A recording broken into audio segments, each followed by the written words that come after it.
Brilliant. Hello, everyone, and welcome to the latest episode of Deliverability.TV with myself, Anthony Mitchell, and our special guest today, Tobias Knecht. Is that correct? How you pronounce your name? Kind of. Knecht. Knecht. There we go. Yes.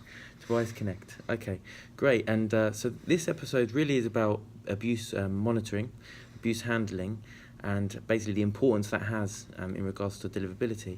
So perhaps I could first introduce you, Tobias. So in my eyes, I would put you up as an email abuse handling expert. But how would you categorize yourself for the viewers? I think it's not only about email. Headshot. Email is one piece of badness that we have on the internet. Yeah. We can handle email and we know how to handle email, but it's overall the company and I'm are focused on all types of, also phishing and Yes. DDoS attacks and so on. So from that perspective, I would categorize us in there. And we're also from a clientele. We have we're working with ISPs, with ESPs, with hosting companies, and try to make their abuse handling as good as possible. Yeah, of course. And I forgot to mention, Tobias is the CEO and founder, I believe, of Abusix. Is that correct? That's correct, yes. There we go. So yeah, today is just a discussion in regards to, in fact, we haven't really touched upon the subject of abuse management at all, and also we'll be dealing with some spam traps. So I guess, in fact, for me, one thing would be interesting to understand is how did you get there? Just to throw that out there. Well, what was the journey? How did you? That's a long story, but let me try to make it as short as possible. So I started. I'm living in Karlsruhe in Germany, which is also the technical headquarter. At least at the time in 2000, was the technical headquarter for one-on-one, United Internet. All the brands, WebD, GMX, and all the one-on-one stuff. So I was more or less a student working in support there, but I had a little bit pre-existing knowledge about email and how to run email service. And at that time, spam was the most or the biggest topic in abuse in that area. So one day my boss came and said, "Hey, we need somebody to take care about the old SORPs blacklists." Oh, yes. That was a big thing in 2000, 2001. So we started to try to figure out how we can solve these blacklists for the one-on-one WebD and GMX outbound mail platforms. And the rest is history. So that was the way and how I started with that stuff, and it sticked. Brilliant. So I guess for the viewers as well, so we've just already discussed about complaints, feedback loops, and now I guess we're looking a bit more advanced now. So we typically talk about reputation. So what we want to see is from the other perspective. In fact, how can we manage that abuse or the complaints better? Or in fact, how should we be aware of the sources of as you mentioned, SORBs, and there's other blacklists coming in, feedback loops. So it'd be interesting to touch upon that. Okay, so I think the most important thing is to get always a really big picture of what's really happening. Yeah. So the more information you have, the better it is, and the better and the easier it is to have to do an informed decision on something. Yes. So when we're talking about feedback loops, a feedback loop actually, in my opinion, is a request to unsubscribe a user from a sending perspective. Yes. A spam trap hit, on the other side, shows you that something is wrong. Yeah. So I think just the weight of these two different types of reports. The same with a blacklisting or with deliverability problems in certain cases because you are trying to send too many user unknown emails or all this information is really important to make an informed decision about what needs to happen with a certain customer with a certain campaign from an email perspective. Yeah. I would, on the other hand, always try to differentiate deliverability from compliance because deliverability and compliance are actually two different things. If you do not have your compliance under control, your deliverability will not be good. Absolutely. So you have to have, first of all, your compliance in place. And that is exactly how we see a little bit the world in this case, that if you see spam trap hits, if you see a huge amount of feedback loops, if you see a huge amount of user unknowns and a lot of other problems, then it's not a problem on delivering the messages of the user. It's a problem of, do you want to have this user and do you want to give the service to this user? Yes. And that is exactly the compliance question that you have to ask first of all. If you figure out how to do compliance and get your technology together, that you know all the SPF, DMARC, DKIM, and all the bells and whistles that you need to be a good sender. If you have these two pieces together, that automatically leads to better deliverability quotes and rates that will help. So that's a little bit the way and how we see it. And that's maybe also coming a little bit from the area when we're talking about hosting companies, cloud providers, or ISPs. Yes. The cloud provider has to define or has to figure out for himself if he wants to serve a customer. If the customer is always hosting malware, hosting phishing sites, always causing trouble. So, and this is a question a company needs to ask for themselves and then make a decision on how they do compliance. Exactly. That's interesting insight there. You pick up on compliancy and deliverability separate.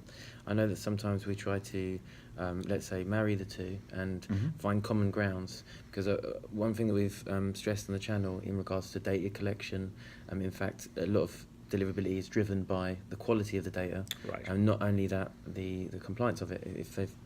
If a member is given proof of opt-in, typically, the way in which we work is like we have to try and eradicate, so let's say bad data collection techniques at the off. But beyond that, then we have a look at abuse management, and we will inevitably get some complaints in, and feedback loops. So it's interesting angle there you have. But I think even when you look at it from that angle, if you have, from my perspective, compliance is all about the user. Yes. What data does the user come with? What type of content does he send? What type of products or newsletters does he advertise? Yeah. I know email service providers that, for example, say we will not send email for casinos, just because it always causes trouble. And that's their decision. That you can put that, in my opinion, also into a compliance, into kind of a compliance decision.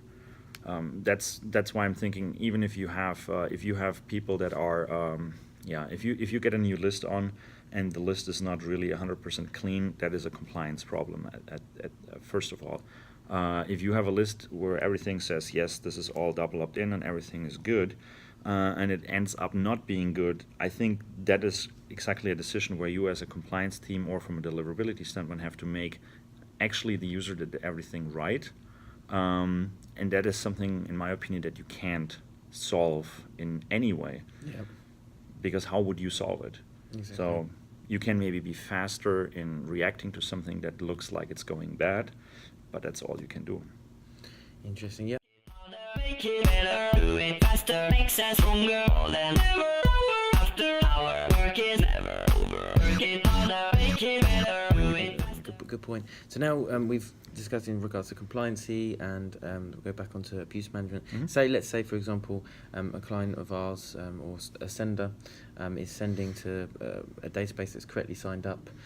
Inevitably, they're going to have some spam traps in their network. Perhaps we can open the discussion in regards to spam traps and how perhaps you see spam traps and the impact they have on reputation. I think there's also, it's not always only one side. I think spam traps also have two sides of the coins, or of the coin. There's spam traps out there, and we are running a spam trap network, for example. We're receiving about 450 million messages on a daily basis, where we would actually say to 100% we know it's spam. And the reason, therefore, is all the domains that we have and that we're using for it, or all the techniques on how we collect spam, are just plain simple bad and wrong. So we have trap domains that have been registered for 15 years. They have never been registered before. We have never spread the data anywhere else than, on the website that the harvesters usually go through. This is a completely different quality of a trap hit.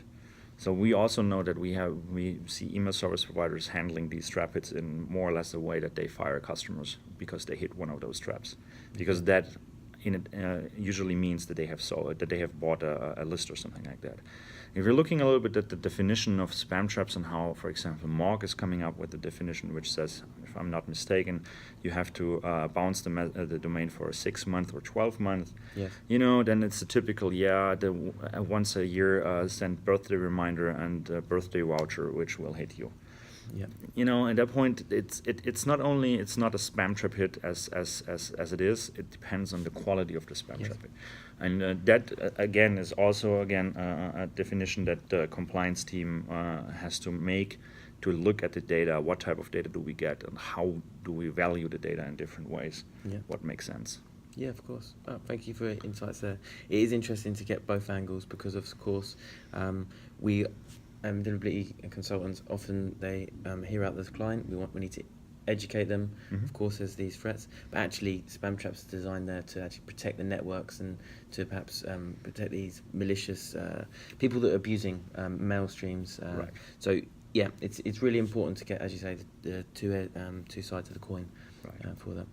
Very, very interesting.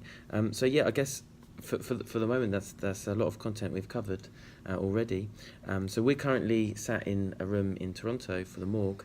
I know it's the last of a long week. So I personally just had a strong coffee before we started. Do you have any takeaways from the morgue and anything perhaps our listeners can look out for? Any hot topics or just your thoughts would be appreciated.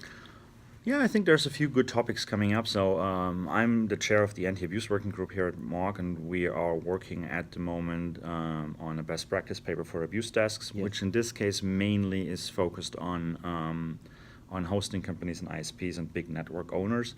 But there's the plan is that we have kind of an overlay base. Everybody needs to do, or every abuse desk in the world needs to care about these certain things. Like, for example, you have to have an abuse address. Yes. If you have your own networks, you have to have your abuse C contacts in the WHOIS database registered and published. You know, these kind of standard things. You should not run a spam filter on your abuse mailbox. Kind of the really, ordinary stuff.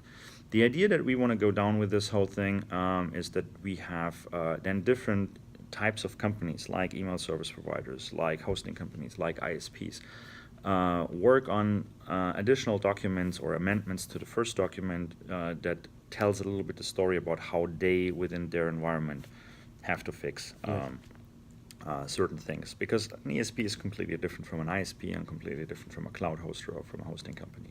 Absolutely. I think that's one of the topics, and the other topic that we actually spend a lot of time this week.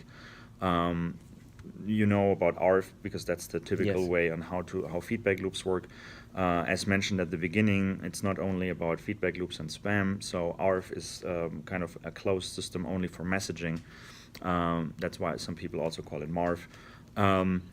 But the idea is that we have that we're working on a specification at the moment for a new format. It's called XARF, the Extended Abuse Reporting Format. Right, and so we were actually, I think we were about 10 or 12 hours sitting together exactly in this room every morning for 2 hours. Wow. With people from Google, from Amazon, from Microsoft, from Rackspace, and really working hard on getting a few first versions of the schemas that we want to use out, so everybody can go back home and now start implementing stuff, and that we can get adoption driven before we're going to go and put everything into an ITF process for an RFC. Wow. So that was kind of I would call it the most valuable work that we have done this week, but also the most exhausting, to be really honest. And that's really good for the listeners, just to listen to the good work you're doing on the anti-abuse front, because that's what it's all about as well. Not just making sure emails are going into inbox. There's the other side of the story. Right. So yeah, thanks for that today, Tobias. I really appreciate that, and I'm sure everyone else will find that insightful. So I appreciate that. Thank you. Thank you. Thank you. Take it easy. Cheers.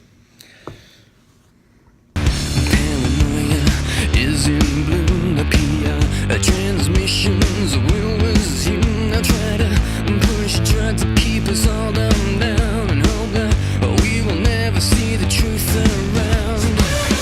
Another promise, another